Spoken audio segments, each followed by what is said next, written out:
What is up, everybody? Justin here. I am back. It has been a while. Really about 3 weeks. It feels like it's been a lot longer though. Last video was the Iron Maiden collection, CD collection. I hope everybody liked it. So we're going to jump back into CDs. We're going to finish out the Eyes.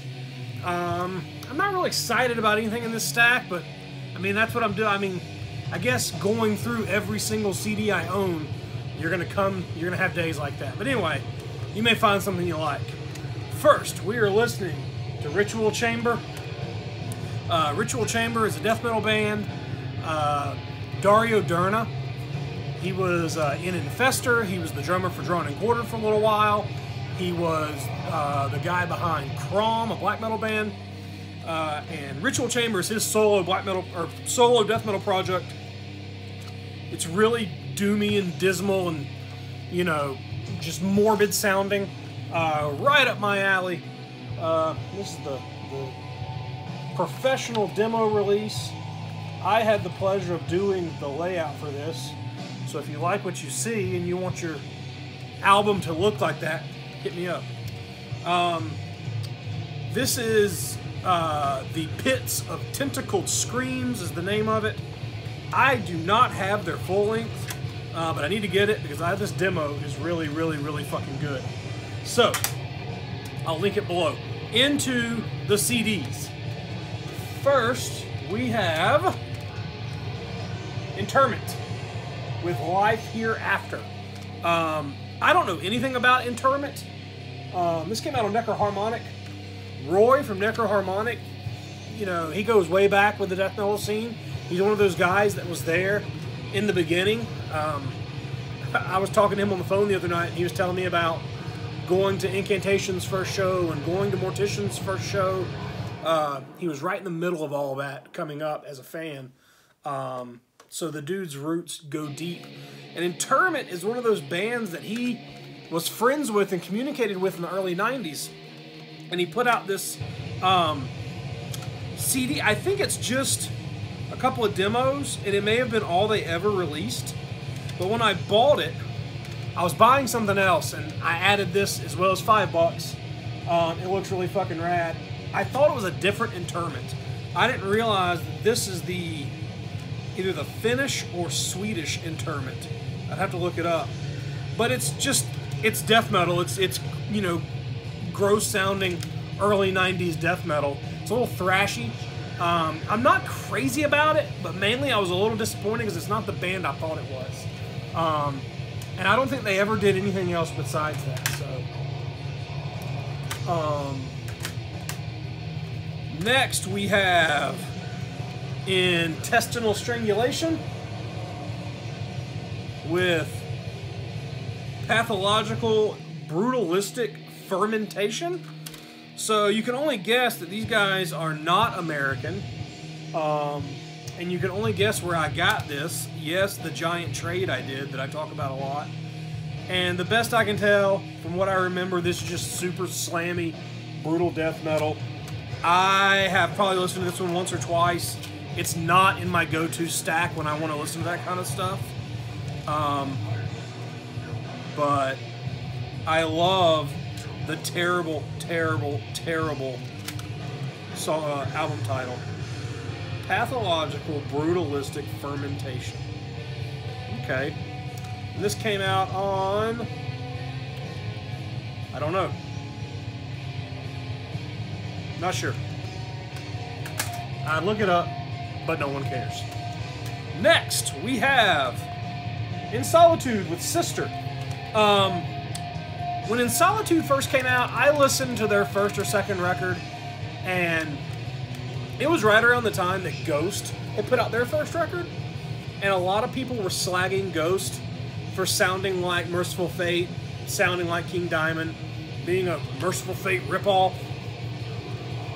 And, you know, on that first record, Tobias Forge sounds like King Diamond a couple of times. And to call that a ripoff, just don't get me started.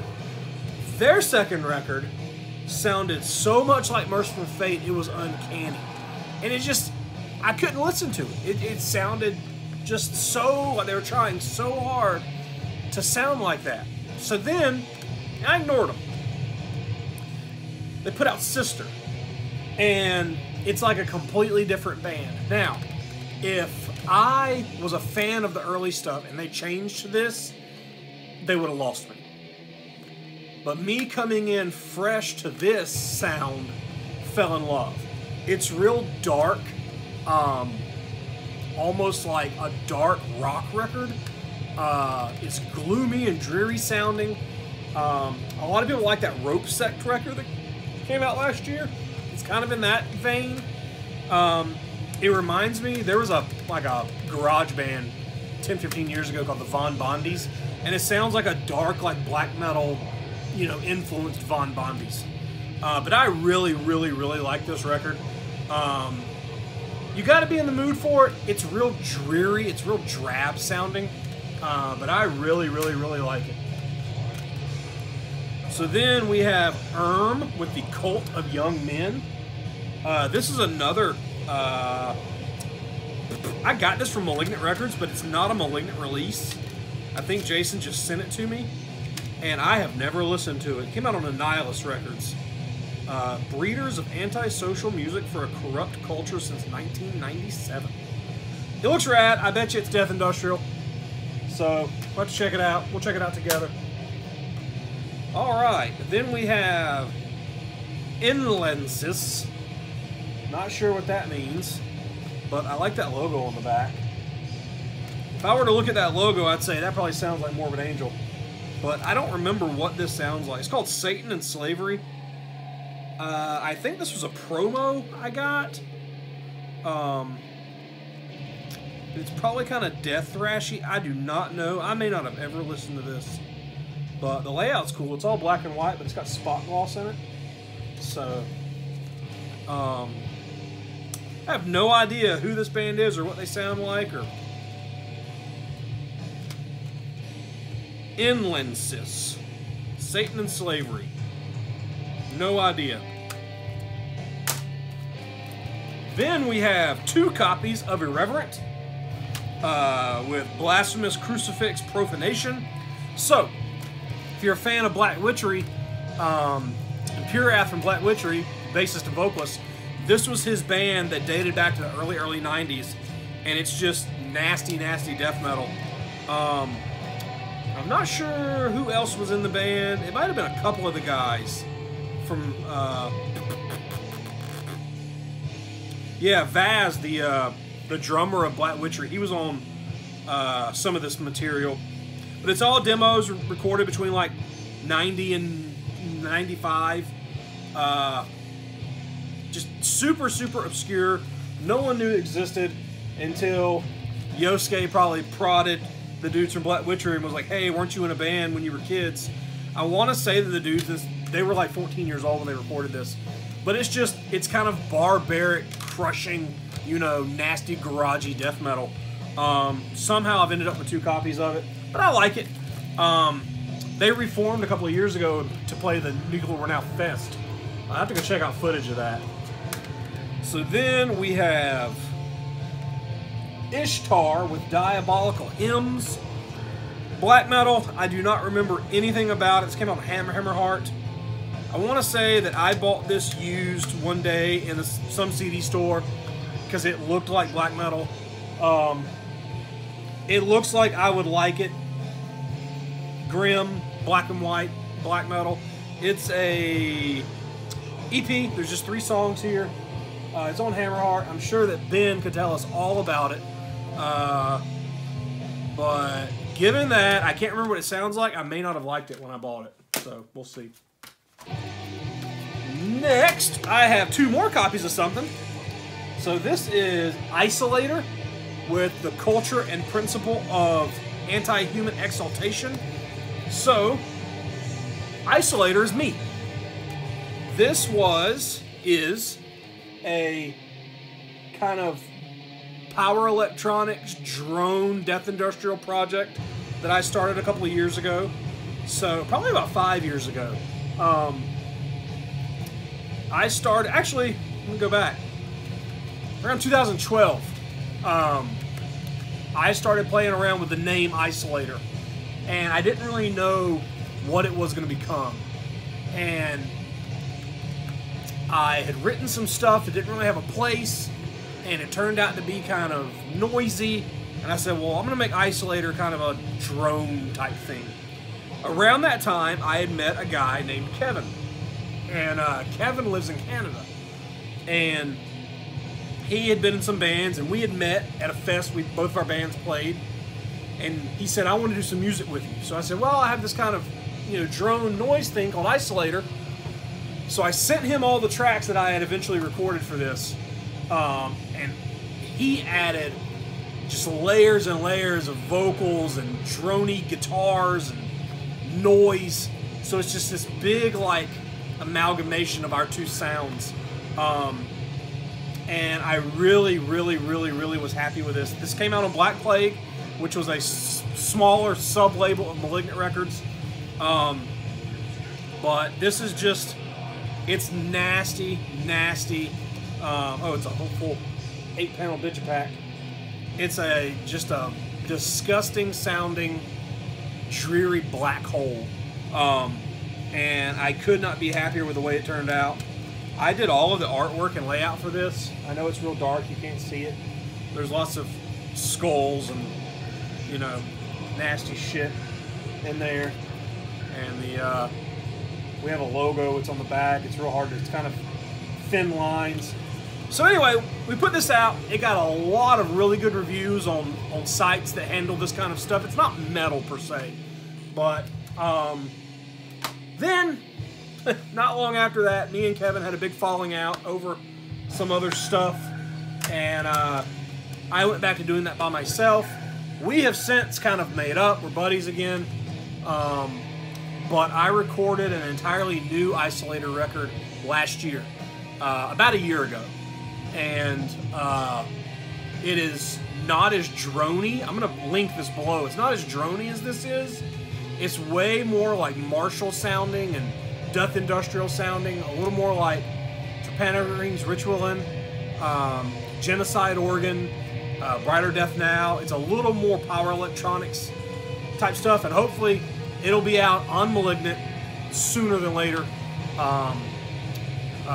He stopped doing Black Plague production, so it's going to be out on Malignant Records, and I'm really excited about that. Okay, so this is a shorter video. I didn't grab a big stack today, but we have two from ISIS. That's a band you didn't think you'd see. Well, there's a reason there's only two of them, because I'm not really crazy about ISIS. So, in the late 90s, this was their first release, Mosquito Control. And it's a really fucking rad EP.